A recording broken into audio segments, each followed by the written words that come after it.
지금 똘똘한 한 채에 많은 분들이 막 쏠려 있는데요. 이게 생각보다 조금 과열된 분위기가 있거든요. 그래서 한번 이야기해 보도록 하겠습니다. 그 지난 영상에서 그 영끌의 의미가 어떻게 변했는지를 제가 설명한 영상이 있어요. 그러니까 영끌이라는 게 지금 언론에서도 그렇고 사람들도 그렇고 이 시작할 때 그 뜻하고 완전히 다르게 쓰고 있거든요. 이게 무슨 소리냐? 이 영끌이라는 거는 영혼까지 끌어모아 가지고 집을 산다는 거잖아요. 그러니까 뭐를 이렇게 모을 게 없는데 막 억지로 모아 가지고 산 거를 영끌이라는 개념 아니겠습니까? 근데 이게 나왔던 이유가 2019년도부터 2022년 사이에 다주택자 규제가 아니라 이제는 1주택자들도 막 규제를 하기 시작해요. 그래서 조정 대상 지역 엄청나게 늘리고 수도권 전역이 조정 대상 지역이고 투기과열지구이고 막 그랬습니다. 그래서 그때는 대출을 막 50%, 40%, 30%막 이렇게밖에 안 해줬어요. 그러니까 청년 세대들이 집을 살 수가 없는 거예요. 내가 1년에 5천 저축해도 많이 하는 건데 집값은 막 1억씩 올라가지.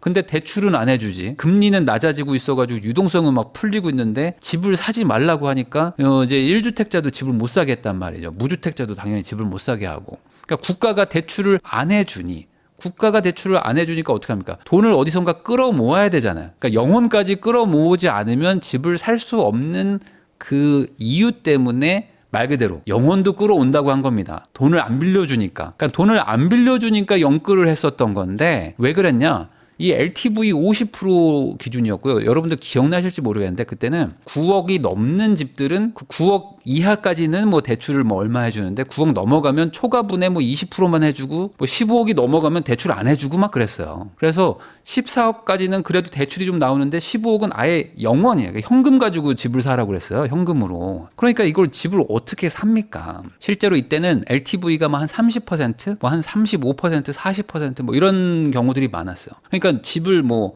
10억짜리 살려고 그래도 현금이 한 5, 6억이 있어야 돼. 근데 그게 있나요? 누가 있어요? 젊은 친구들이 어디 있습니까? 근데 나는 집을 사긴 사야겠어. 왜? 나도 결혼했고 애도 낳았고 하는데 은행에서 돈은 안 빌려주고 근데 나는 연봉은 높고 저축은 열심히 해. 그러니까 지금 대출을 받아가지고 갚아야겠다 라고 생각하는 그 상황에서 금융권이 안 빌려주니까 부모님한테 빌리고 지인한테 빌리고 이런 것들을 했었습니다. 그래서 이때 부모님하고 차용증 쓰세요 뭐 이런 얘기 엄청 많이 했었잖아요. 차용증 쓰는 법 이런 거 유튜브에 엄청나게 많이 올라왔습니다. 아버지한테 3억 빌려도 괜찮나요? 뭐 이런 영상들 많았단 말이에요. 그렇게 했던 게 이 영끌이라는 거였어요. 그러니까 대출을 안 해주니까 부모님한테 빌렸던 거다. 근데 요즘 영끌은 어떻게 얘기합니까? 그냥 대출만 받으면 영끌이라고 하잖아요. 그냥 대출 받으면 영끌했네 한단 말이죠. 은행 가보잖아요. 은행 가면 영끌이라는 걸 하고 싶어도 못합니다. 은행에서 칼같이 소득 보고요. 그리고 LTV 보고요. 뭐 DSR 보고요.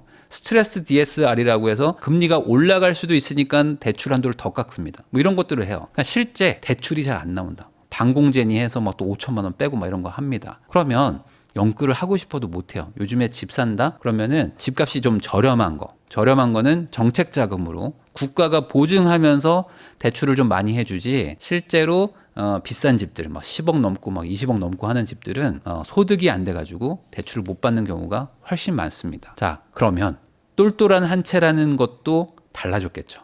우리가 처음 시작할 때 똘똘한 한 채의 정의와 지금 쓰는 똘똘한 한 채의 정의가 달라졌다는 거예요. 자, 과거 똘똘한 한 채가 등장했던 그 시절의 그 초기 왜 이게 생겼나를 한번 얘기를 해보면 그때 다주택자는 뭐 악의 축이다 뭐 이런 얘기들이 막 나왔습니다. 그래서 다주택을 하면 안 된다. 한 채만 가지고 있고 나머지는 팔아라. 그러니까 팔 기회를 드리겠다. 이런 얘기를 정부에서 공공연하게 했었어요. 그러니까 집을 두 채 가지고 있지 말고 하나만 가지고 있고 두 채 가지고 있으면은 너는 나쁜 것이다. 그러니까 국가가 하지 말라는 걸 하기 때문에 중과를 했습니다. 세금을 중과했죠. 중과라는 거는 일종의 벌칙이에요. 벌칙. 그러니까 벌칙을 준다는 게 뭘까요?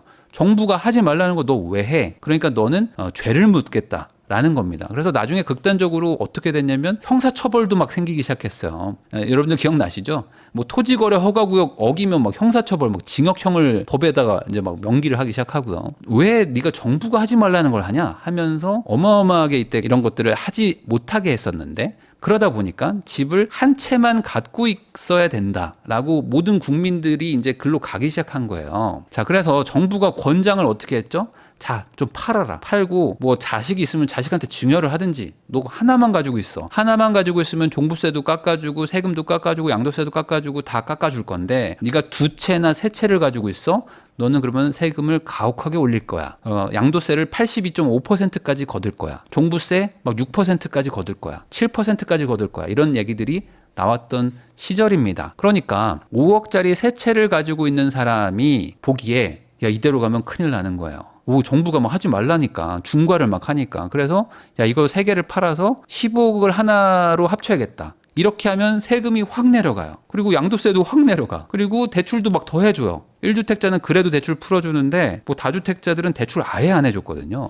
그러니까 이런 상황에서 안 합칠 이유가 없었잖아요. 자, 그러다 보니까 똘똘한 한 채로 합쳐야 된다라는 게 나오기 시작한 겁니다. 자, 이때 똘똘한 한 채는 강남이 아니었어요. 여러분들이 지금 너무 시간이 오래되다 보니까 이제는 강남이라고 생각하는 게 곧 똘똘한 한 채로 바뀐 거예요. 영끌처럼. 원래 똘똘한 한 채의 의미는 세 채 가지고 있으신 분들 그거 팔아서 합쳐서 하나의 집으로 합치세요. 라는 개념이었습니다. 자, 내가 3억, 3억, 3억을 가지고 있으면 요 3억짜리 세 개 합쳐가지고 9억짜리 하나 사고, 뭐 2억, 2억, 2억 있으면 합쳐서 6억짜리 하나 사고, 뭐 이런 개념이었습니다. 10억, 10억, 10억 있으면 30억짜리 하나 사고, 합치라고 하는 거였지 서울에 강남을 사라고 한 적이 없어요. 자, 그러다 보니까 서울에도 당연히 똘똘한 한 채가 있고, 인천에도 똘똘한 한 채가 있고, 수원에도 똘똘한 한 채가 왜 없겠습니까? 당연히 있죠. 그래서 이 괜히 지방에 여러 개 흩뿌려 놓고 뭐 오피스텔 빌라 뭐 이런 걸로 뭐 월세 받으면서 노후 대비하셨던 분들 그런 거 정리하고 그냥 같은 값으로 하나 합치세요라고 했던 게 이제 어떻게 됩니까? 이 지역별로 있었던 것들이 있는데 당연히 한 채로 합치세요라고 하면은 중가나 뭐 저가로 합치는 사람들이 많을까요? 아니면 어차피 우리나라는 부자 나라니까 돈 있는 것들을 싹 모으기 시작하면은 아무래도 위로 갈수록 좁아지잖아요. 물건은 적은데 도는 사람들이 많으니 위로 가기 시작합니다. 다 노원, 성동, 뭐 강남 이런 데도 똘똘한 한 채급들이 올라가기 시작해요. 그래서 그때는 노원도 오릅니다. 성동도 오르고 강남도 오르는데 아무래도 물량이 적고 수요는 높고 한 곳이 비싼 동네다 보니까 이제 똘똘한 한 채도 쏠리기 시작하는 거예요. 자, 이게 한번 가격이 이렇게 쏠리기 시작하면요. 올라가니까 더 올라가는 게 있습니다. 자, 올라가니까 쟤는 사면 손해보지 않을 거야. 이 주식도 상승하는 주식은 더 갈 것 같잖아요. 근데 하락하는 주식은 더 빠질 것 같고. 그래서 처음 똘똘한 한 채 시작했을 때, 그때 뭐 한 5년 전, 7년 전에는 강남도 올라가고 이런 데도 다 가다가, 그리고 이제 노원도 뭐 그때는 이제 금리도 낮고 하니까 뭐 재건축 호재니 뭐니 이제 여러 가지 호재들이 막 나오기 시작하죠. 그러니까 똘똘한 한 채가 올라갈 때는 호재가 막 나오기 시작해요. 다들 이제 기대감에 막 가는 거죠. 근데 이게 시간이 지나고 막 하니까 역시 똘똘한 한 채 중에서도 강남이 제일 많이 가는구나라고 사람들이 인식하게 되면서 이제 이 똘똘한 한 채의 의미도 바뀌었습니다. 요즘 똘똘한의 의미는 이거예요. 강남, 서초, 송파, 용산 정도 이 토지거래 허가구역을 묶인 데 있죠. 여기 안에를 사거나 아니면 그 바로 옆에 있는 인근 지역들을 사는 것이 아니면 똘똘하다고 생각을 안 해요. 그러니까 한 가격으로 치면 한 평당 8천 정도는 그래도 좀 똘똘하다라고 말하는 사람들이 많아졌어요. 그러니까 이것도 의미가 변질이 된 거죠. 그래서 이런 분들 많거든요. 한 20억대 정도는 사야 된다. 20억대를 못 사면 투자를 안 하는 것이 낫다. 강남이나 뭐 상급지 말고는 어차피 다 폭락할 텐데 강남 상급지는 폭락 안 하고 계속 간대. 그러니까 여기는 계속 가고 나머지는 하락한대. 그러니까 초양극화는 계속 일어날 것이다. 뭐 이런 얘기들이 계속 돈단 말이죠. 자, 앞으로도 똘똘한 한 채를 유발한 그 다주택자 규제 그리고 뭐 세금을 이제 중과를 뭐 따로 한다든지 이런 것들은 어느 정도 유지될 가능성이 높다고 봅니다. 이게 과거처럼 뭐 불황이 왔다고 해서 완전히 다 풀릴까라고 생각하기에는 뭐 단기적으로는 이게 쉽지 않을 수도 있거든요. 근데 그렇다고 그게 강남 말고 다 죽는 거냐? 라는 의미로 생각할 필요는 저는 없다고 봐요. 실제로요, 지금 그 데이터를 한번 보세요. 그래서 이게 뭐 프롭테크 요즘에 잘 돼 있잖아요. 뭐 하다못해 뭐 네이버 부동산이라도 켜서 보시면 인천은 뭐 다 빠진다 이런 얘기 하잖아요. 근데 인천 보시면 단지가 엄청나게 많습니다. 그럼 그 단지들 중에서 그래도 좀 대장급 아파트 있잖아요. 대장급. 그 대장급들을 보면은 오르는 단지들이 있어요. 그러니까 2022년까지 쭉 빠지고 2022년부터 슬금슬금 계속 올라가고 있는 게 있습니다. 특히 뭐 최근에도 뭐 1,000만 원, 2,000만 원 이렇게 쭉쭉쭉 올라가는 단지들이 있어요. 안 올라가는 것도 있고. 노원은 뭐 지금 뭐 눈물 바다다 뭐 이렇게 생각하시는 분들이 있는데 아닙니다. 노원도 올라가고 있는 데가 있어요. 물론 강남만큼 막 폭등하고 막 이런 건 아니지만 빠지고 횡보하거나 뭐 전혀 기미가 안 보이는 단지들도 있지만 노원 안에서도 조금씩 올라가고 있는 단지들도 있어요. 그러니까 이게 지역으로 묶는 게 아니라 개별 단지로 다 보면은 다르다는 거죠. 강남도 마찬가지입니다. 강남도 다 올라가는 것 같잖아요. 대부분 올라가고 있는데 안 오르고 옆으로 그냥 횡보하거나 거래가 없거나 하는 단지들도 있다는 거죠. 그러니까 지금 똘똘한 한 채라는 거에 너무 얽매이다 보니까 아예 배제해버리는 그런 지역들이 많아졌어요. 그냥 여긴 어차피 안 돼. 저긴 어차피 안 돼. 그러니까 나는 그냥 돈 모아가지고 어떻게든 강남 사야 돼. 어떻게든 뭐 지금 강남 옆 동네 사야 돼. 여기에 지금 엄청 꽂혀 있으시단 말이죠. 지금 뭐 기사 같은 거 보면 항상 노도강 묻잖아요. 그래서 뭐 영끌한 노도강 어쩌나 뭐 집값 폭락에 눈물뿐 뭐 이런 기사들 막 많은데 그러니까 이게 자극적인 기사일 수는 있지만 아까 제가 말했듯이 이게 영끌을 하는 게 아니거든요. 지금 집 사는 사람들은 영끌을 할 수가 없어요. 그냥 자기 소득에 맞춰서 은행 가서 돈 빌리는 거예요. 거기다가 무조건 폭락만 하고 있는 것도 아니고 여기서 다시 좀 올라가고 있는 것들도 있습니다. 근데 이 동네에 대해서 사람들이 너무 배제하고 있다 보니까 그냥 저 동네는 안 오르겠지. 그러니까 이제 수요가 좀 안 붙고 있는 건 분명히 있어요. 반대로 지금 강남 3구랑 뭐 용산 그리고 그 용산 인근 있죠. 뭐 마포, 성동 뭐 이런 데 있잖아요. 동작 이런 데는 강동도 그렇고요. 매수세가 지금 무섭습니다. 특히 특정 지역들은 막 장난 아니에요. 이 풍선 효과가 발생하고 있거든요. 이것도 똑같습니다. 모든 지역이 다 발생하냐? 그런 것도 아니고요. 뭐 동작구니까 동작군 다 올라갑니까? 그런 것도 아닙니다. 근데 풍선 효과가 일어날 만한 그 그리고 그 동화에서도 단지들이 있을 거 아닙니까? 모든 게 다 올라가진 않잖아요. 용산도 동부 이촌동도 있고 한강로도 있고 뭐 후암동도 있고 뭐 이태원도 있고 한남동도 있듯이 동네마다 다를 거 아니에요. 근데 풍선 효과가 일어날 만한 동네들은 지금 매물이 많이 사라졌어요. 많이 사라지고 안 나와요. 매물이 안 나옵니다. 자, 그러다 보니까 지금 이 동네들은 전세가가 그렇게 올라가지는 않은데 매매가 엄청나게 지금 빠르게 올라가고 있거든요. 그래서 이 차트를 보면은 그냥 삼각형이에요, 삼각형. 전세는 옆으로 가는데 매매가는 막 지금 쭉쭉쭉쭉 올라가고 있습니다. 그래서 이걸 보면 더 사고 싶어지잖아요. 이게 내가 2달 전, 3달 전에 보던 동네인데 순식간에 1, 2억이 올라 버렸어요. 그러면 이거 사야 되는 거 아니야? 라고 생각하는 거죠, 지금. 금리도 내려가는데 이거 더 올라갈 것 같은데? 근데 전세는 안 올라요. 전세는 안 오르는데 매매가가 오르는 동네가 있고 전세도 조금씩 올라가고 매매가도 올라가는 동네가 있고 요거는 분명히 차이가 있습니다. 집주인이 계좌를 안 준다 이런 얘기 요즘 많이 들리고요. 그리고 판다고 했다가 안 판다고 하는 경우들도 많습니다. 그러니까 지금 집을 살려고 가봐도 매물이 없어. 매물이 없고 이 단지에 뭐 한 개 있고요. 한 개도 좋은 동호수도 아니고 별로 안 좋아. 안 좋은데 이거라도 사래. 안 그러면 못 산다고. 그래서 봤더니 이미 많이 올랐어요. 근데 여기서 더 갈 것 같대. 그래서 이걸 살라고 그래도 한번 물어보니까 집주인이 안 판대. 이런 분위기입니다. 그러니까 이걸 어떻게 사냐고요. 결국에 더 웃돈 주고 사지 않으면은 사기 쉽지 않은 분위기도 많다. 그래서 매도자 절대 우위 지역들이 지금 좀 보이거든요. 그러니까 절대 우위라는 거는 제가 방금 말한 딱 그겁니다. 계좌 안 나오고요. 살려고 했더니 결국에는 계약서 쓰려고 하니까 변심하고요. 뭐 이런 거예요. 이런 동네들은 과거의 그 패턴을 보면요. 결국에 규제가 아마 생길 확률이 높아 보입니다. 규제를 제가 찬성하는 게 아니라 이런 곳들은 보통 정부가 가만 놔두질 않아요. 왜냐하면 그렇게 과열됐다는 거는 정부도 모르지 않거든요.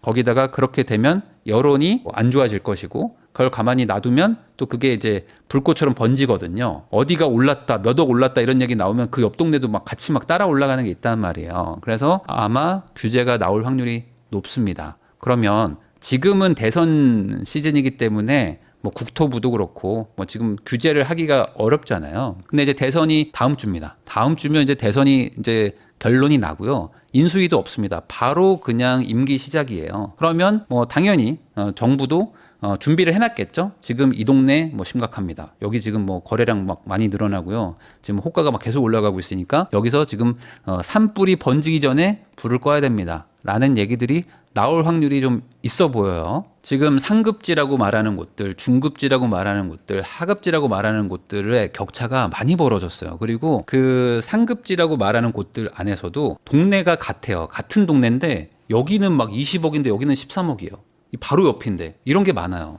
쏠림 현상이 지금 되게 강력해가지고 여기가 좋다라는 건 다들 인정하지만 이렇게까지 비쌀 정도로 좋아? 라고 말할 정도의 어떤 차이가 막 벌어지고 있다. 특히 이제 전세가율을 보면요 격차가 엄청납니다. 지금 상급지라고 하는 곳들은 전세는 진짜 싸요. 집값에 비하면 정말 전세가 싸거든요. 그러니까 이렇게 전세라는 건 사용가치인데 사용가치는 이렇게 딱히 올라가지 않는데 미래가치라고 말하는 이 매매가만 계속 올라가고 있는 게 언제까지 이렇게 될 것인가 라고 생각해 보면은 반대로 얘기했을 때 하급지라든지 뭐 중급지라고 말할 수 있는 곳들과 상급지의 갭이 벌어졌다는 거는 이게 좁아질 가능성도 있다는 거죠. 얘가 내려오든 얘네가 올라가든 뭐 둘 중에 하나 아니겠습니까? 그래서 투자자의 마인드로 지금 접근한다면은 그 아까 말한 뭐 정말 무슨 최고 상급지에 어떻게든 저는 지금 사야 돼요. 왜 저거 막 지금 연초 대비 막 몇 억이 올랐는데 지금 안 사면 큰일 나요라는 생각으로 접근하기보다는 어떤 생활권이나 어떤 지역으로 좀 이렇게 묶으셔가지고